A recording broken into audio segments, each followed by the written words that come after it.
Hey everybody, Gilly Engineer here, and welcome to episode 20 of Ragnamod V. In between episodes, it doesn't feel like I did much, but actually quite a bit.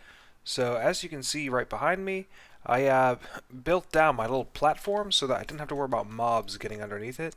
And it's going to serve as a very small base of operations while I'm working here in the mining dimension, before I move everything over to the real world when I'm finally done. I don't have to worry so much about flux. So I made these framed drawers, and they are made out of great wood for the back and then silver wood planks as the front, and I love how they look. And I may actually do this for stuff not Thaumcraft related too. I also learned that whenever you put a V crystal inside a storage drawer, it actually shows the icon of what essentia it is when it's in there. So that's a real... I don't know where I just collected that from. But yeah, I have all of my celestial parchment, all of my great wood and silver wood stuff, and all of my essentia crystals. Later on I am going to add more, and for that I made actually quite a bit of them. So yeah, I have 61 1x2s, and more than a stack and a half of the 32 stacks. I also did this over here, but we're going to get into this a little bit later on in the episode. This was the bulk of my off episode time. But I want to get to it, so let's get to it. I unfortunately still don't have a decent way of getting all of the mortise necessary to make the liquid death, which I really want to make. But I do have enough stuff to do the Everfull urn, so alchemical creation has proven to be much easier than I expected. If I can somehow automate this process to create something simple and practical, it would go a long way toward further alchemical breakthroughs. Maybe something like an infinite water source would be a good start. Complete that. A small fountain of pure water always flows from the top of this urn, making it a perfect water source to fill my buckets, bottles, or other liquid containers. The urn will also automatically replenish any liquid containers within 2 blocks of it, if they can accept water from the top. This is perfect for automatically refilling crucibles, but has other uses as well. Fluid pipes can be attached to the top of the urn for more mundane uses. Every bucket full of water created costs 1 V, which is drawn directly from the aura. The water does taste a bit odd, nothing to worry about, I'm sure. I don't know what that actually means. I'm sure we'll find out. I don't think I'm going to use this because with my sink right here and the transfer node, it keeps me topped off over here in the crucible, and I don't have to worry about draining any V from the aura. And does that say 28? I didn't do anything though. It should say 24. Huh. Well, I'm going to worry about that a little bit later. But I am going to make the Everfull urn, and in order to make the Everfull urn, it's going to take 30 aqua, 10 fabrico, and 10 terra. The best way that we found to do this were with 6 water bottles, 1 crafting table, and 20 cobblestone slabs, because this will give me all of the aqua that I need, and I'm going to need 30. Then the 20 fabrico is going to be supplied by here. And then the cobblestone slabs are going to give me a little extra bit of the, not terra, but, yeah, the terra. Okay, cool. So that is what we're going to do. But we're ready to start, so we're going to be using the water bottles, so 10, 20, 30, 10, 20, 30, 20 fabrico, 9 terra, and then I have 11 more to make that 20 terra. So I'm going to be making 2 of these Everfull urns, just so I don't, with the crafting table adding that 20, I'm just adding enough terra and aqua to offset that, so I'm not going to be adding any extra flux to the area. So yeah, the crafting table is the cheapest thing I found that will add the necessary amount of fabrico to me. So dump in my water bottles. 11 slabs.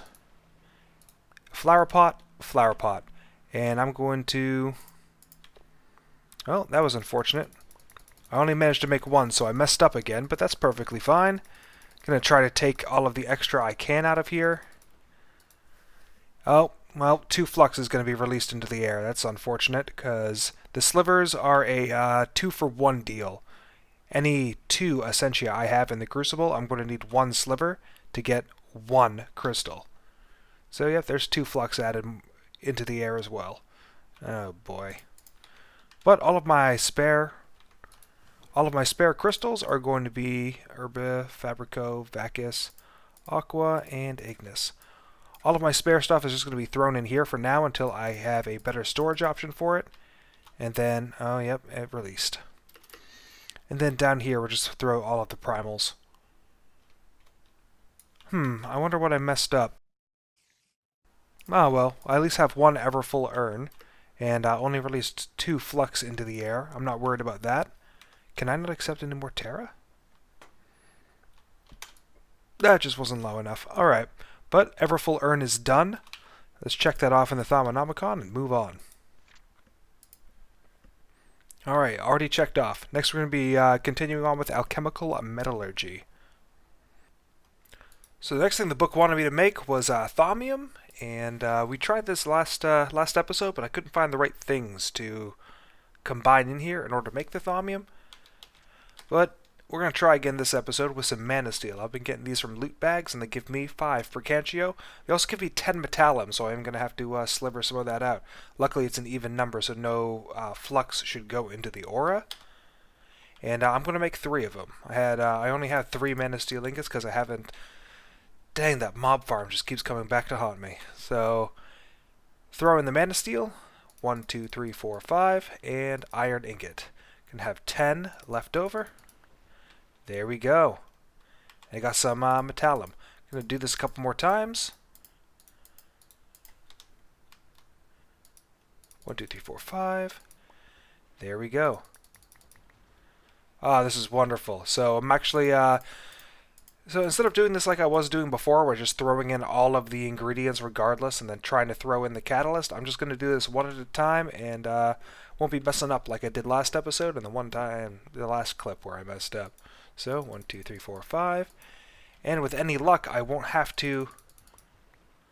There we go. With any luck, I won't have to be worrying about the Crucible very much anymore anyway, because the next thing that we're going to be getting into...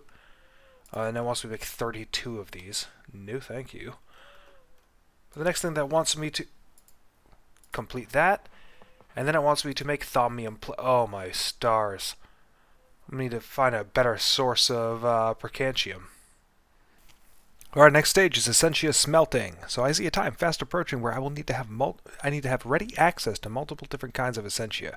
For that, I will need a source, and the most obvious is the essentia found in, well, everything. Using alchemical principles, I should be able to find a way to break down objects and convert them into essentia. Before I can start, however, I will need to study essentia in the purest form available to me, V crystals. By subjecting these crystals to destructive testing, I should be able to determine how they react in various extremes and the best way to preserve their purity.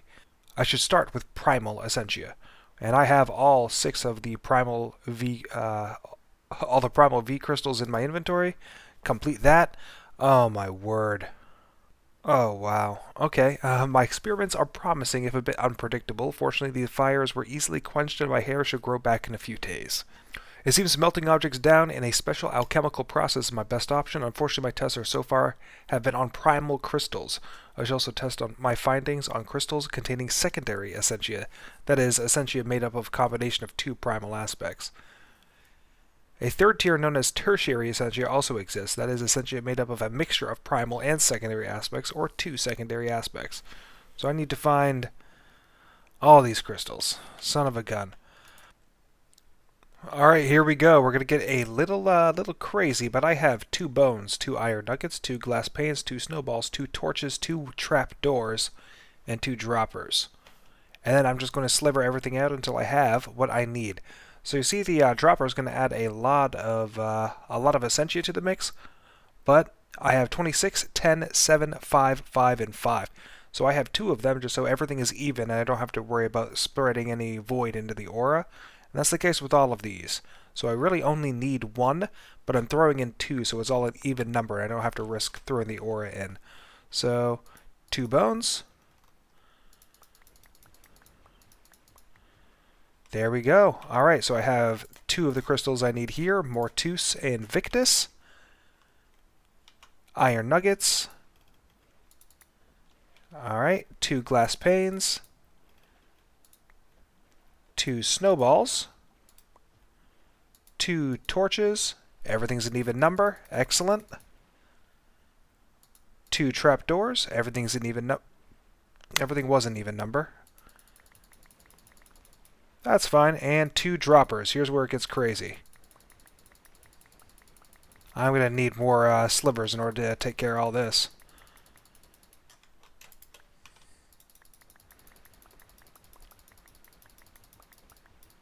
There we go. Alright. So I have all of the crystals I need now in order to complete this section of the quest. Here we go. Complete it.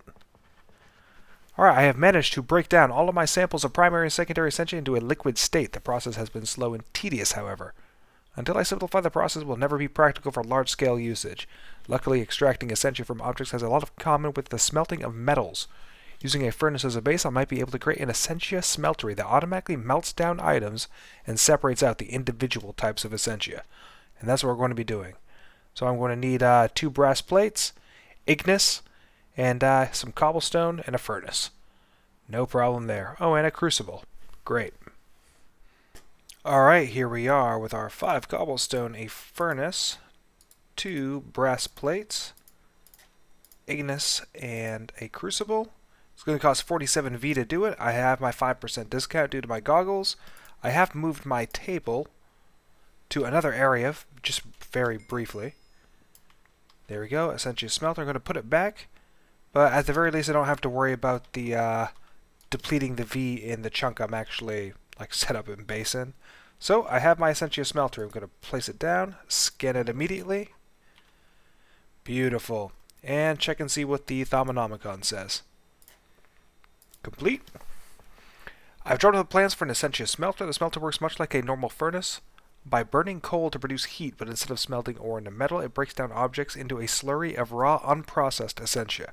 This process isn't very efficient, and a small amount of essentia is converted into flux roughly 20% of the time. The next step in the process is to take the essentia slurry and distill it in an arcane alembic. To work, arcane alembics need to be placed on top of a smelter. Multiple alembics can be placed on top of each other to increase storage, but it does not influence processing speed. The essentia slurry will slowly be drawn into the alembic, and the individual aspect essentia separated out. If the smelter is being powered by elementum, this distillation process is much faster. The essentia can be extracted out of the alembic using files, jars, or more complex means, so it wants me to craft an alembic. I have never made this essentia filter before. Oh, it's just gold and silverwood planks? Okay, that's easy. It does cost 15 V, so I'm going to have to find a better chunk in order to craft all this stuff. But that should be no problem. So this next portion, warded jars and labels, just tells you that using the jars, the brass lid braces and blank labels on these jars just will make it easier to collect things from your smeltery. However, in order to get things from your smeltery to these jars, other than the use of just right-clicking your alembics, are the use of essentia tubes. So, essentia tubes, I can transport essentia around in jars and flasks, but that is not useful for large-scale alchemical operations. The obvious answer is to transport essentia with pipes or tubes, but due to its volatile nature, no mundane pipe will be able to transport it. I should gather some exotic essentia samples and use them to test various materials. Now, all of these, Alchemia, Alienis, Vinculum, are easy enough to come by. They're yeah, I can just use the smeltery wherever and get the things I need. However, this one is difficult, Vitium. So the reason why Vitium is difficult is because if you look at it, the things that you need for Vitium to get a decent amount of Vitium, I don't have Botania, and it only gives me 1 Vitium anyway. Potions, arrows, whatever. The bulk of things are Taint. So I need to make a Taint Biome. I could go to the Nether and get a Nether Wart block, but I want to make a Taint Biome. So that's what I'm going to do. I showed you this in the intro.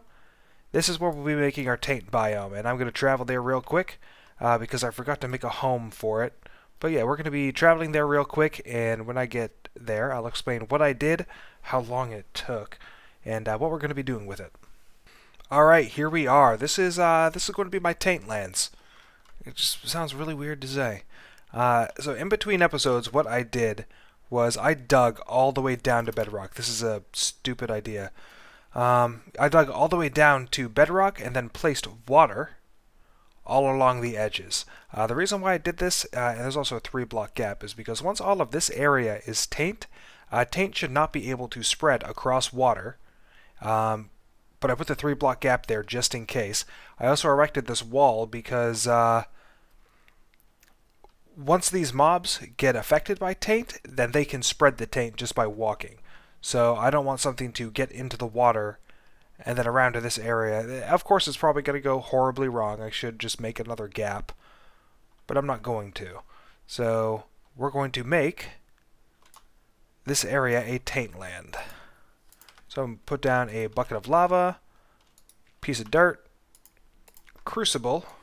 I forgot to... Actually, no, water is no problem. I'm surrounded by it. Bucket of water. And then we're going to wait for this to boil. Once this starts to boil, I am going to use these droppers to make an insane amount of flux and inject it into this aura. So this is a 1-chunk area, and it's surrounded by 8 more chunks. I also moved using the random things... Oh, there's a creeper over there. Using the random things mob transporter, I just collected some pigs, cows, chickens, and sheep, threw them in here. I want to make sure that once this area is a taint land, that there is nothing I can't scan with the thermometer. And yeah, so that's why I planted the trees and the flowers, the grass, everything. But this is boiling now. Let's drop in. Let's take care of this creeper first. He's going to be trouble. Alright, no other mobs? Good. Alright, let's drop in these droppers. And shift. Thermometer. Oh, wow, okay. There's something seems to be building up in the aura. Something bad. I have 124 flux. A rift should have formed around here. Huh. Maybe I did it wrong. Luckily, I have more than enough. Here we go. I have more than enough redstone from all of the mining that I did to clear out this area. Oh, how I mined out the entire area is I actually made a flux borer from Thermal Innovation. And I actually made 2 of them because I just had one charging while I was using the other one. Because I could only get up to reinforced, it doesn't last very long, and it can only do 3x3 areas. So, yeah, there's that. But yeah, I made the flux borers, and yeah, I just had at it. Alright, 9 more droppers. Here we go. Hopefully the 3rd time is the charm. So, gonna grab some water. Throw it in, wait for it to boil. Yeah, wow, look at how much the flux has dissipated. This is insane. Alright, just got a notice saying that there was too much flux in the area. Oh, hey, there we go. Alright. So this is a void rift. I'm going to scan it real quick. Learn something new. Awesome. Seems like I finally got this sorted out. So this is what I wanted. Eventually this is going to spawn a taint tentacle, and it will spread the taint to this area. So I'm just going to keep the record button on until that happens. And hopefully it happens pretty soon. So I was just looking through the book, and the second that I overloaded the aura with flux, it gave me this entry. So, and there's also an addendum to it. Do not let the flux build. It is bad. So it also has flux rifts in here as well. And even though I can't close them yet, maybe I can find some way of keeping them stable. So I'm sure that research will come in time. But right now, yeah, still no taint tentacle. It has been slowly digging, and it killed one of my cows too. I may have to throw in some more pigs. Stay away. I may have to throw in some more animals here. But we'll keep monitoring it. Alright, this is getting a little ridiculous. This has almost been 27 minutes since the last time I hit the record button. So, and still no taint tentacle. It shouldn't be taking 30 minutes, so I must be doing something wrong. It doesn't seem like it's grown that much either. Yeah, since the 25-minute mark, it's only dug one more down. This is a little bit ridiculous. I'm going to continue to try to feed it crucibles and see what happens. Because this thing, according to the book, oh yeah, look at that. See, it's still feeding on all of the flux inside the aura. So I'm at 9.8 right now. Yeah, I'm going to keep feeding it droppers. Alright, so something new happened. A wisp spawned. What I did is I have made... Oh, get out of here. Alright, I have made... Well, I made 45 droppers. And all I'm doing is I'm just dropping them in and releasing them. And I'm doing that by shift right clicking, and that just unloads the entire crucible. 1, 2, 3, 4, 5. Gone. Yeah, I am topped off on flux in this chunk right now. So I'm going to hold off and see whether or not this tainticle spawns. Alright, I have fed this thing over a stack of droppers, and still nothing. Other than those two effects I got, I'm not getting the rift effect I want, namely the taint seed. So just keep on waiting. I'm going to it's going to be quite an episode to edit with the amount of wasted footage, but wait we shall. One more piece for good measure. Yeah, this rift is getting... Hello.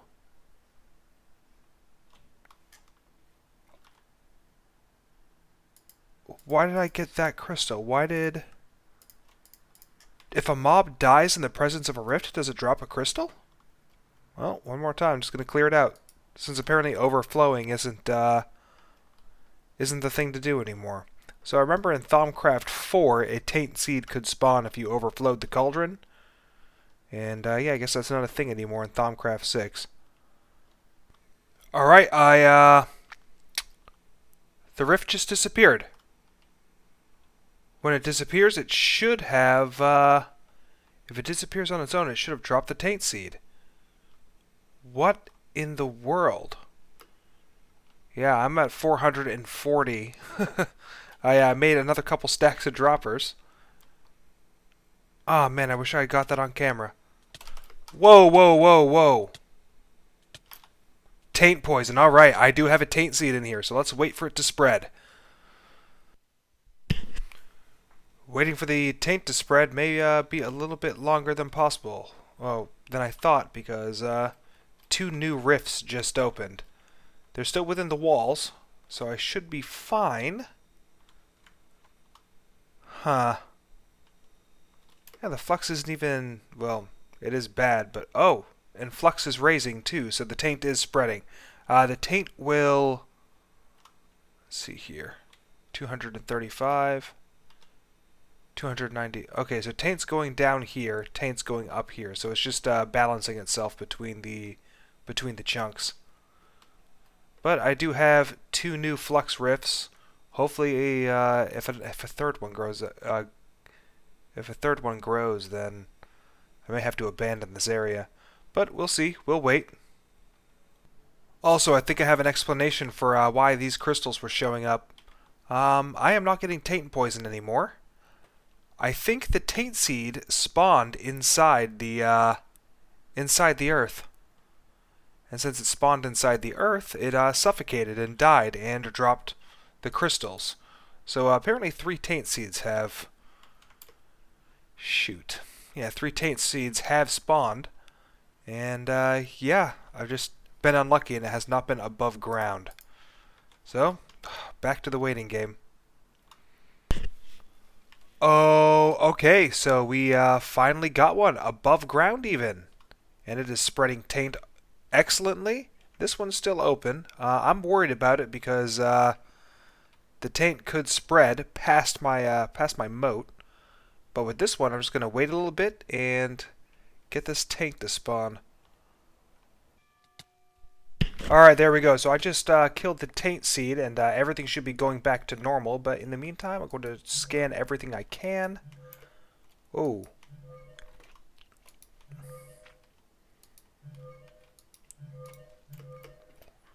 And I should be getting the rock as well. Oh, it did not extend it down to the rock. Dang it. Alright, but as you can see, now that I've killed the taint seed, I'm, Can I get anything else from this? Nope. But yeah, now that I've killed the taint seed, the taint is starting to go away, and I don't have very much time to collect this tainted soil. And yeah, it's going to go very slow. So I have my vein miner selected. So I can just collect all of this in one fell swoop. There we go.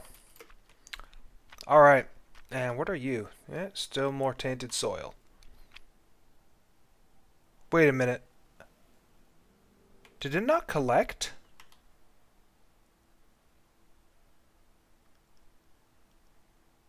Why did it not collect? Alright, this episode is going to be a little bit longer than I thought. What I'm doing right now is I'm just filling in the area that I shoveled out earlier. I needed Silk Touch in order to break that, so I used my shovel. Obviously that didn't work. This rift is massive now, and hopefully it dissipates soon. I'm about to go for broke and just pollute this entire area. I don't know if that's going to be the best idea, but whatever, we'll see how it works.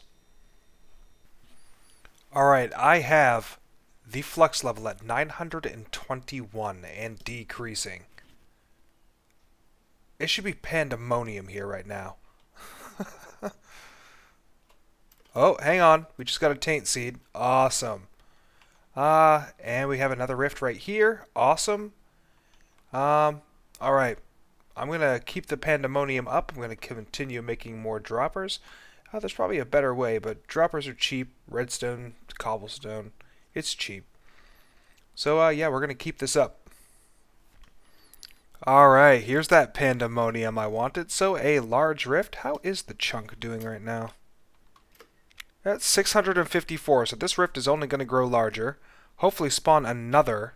Well, if it spawned a rift right next to it, which shouldn't have happened, and then another rift took its place. So, yeah, hopefully another taint seed spawns here. This one's doing well. And, yeah, here's the pandemonium I wanted. So I am just destroying this giant taint seed because I don't need it here. Here we go. Excellent. Yeah, I'm aware. Thank you. I don't need it here. I don't want the taint to spread. So long as the taint seed is gone, the taint will stop. So, yeah, I don't want it to extend any further. I want to keep it within these bounds, within this moat. And this one is doing just fine anyway. When I got rid of my platform from earlier, yeah, it looks like I got right in between there as well, right down to the stone level. But, whatever, that's fine.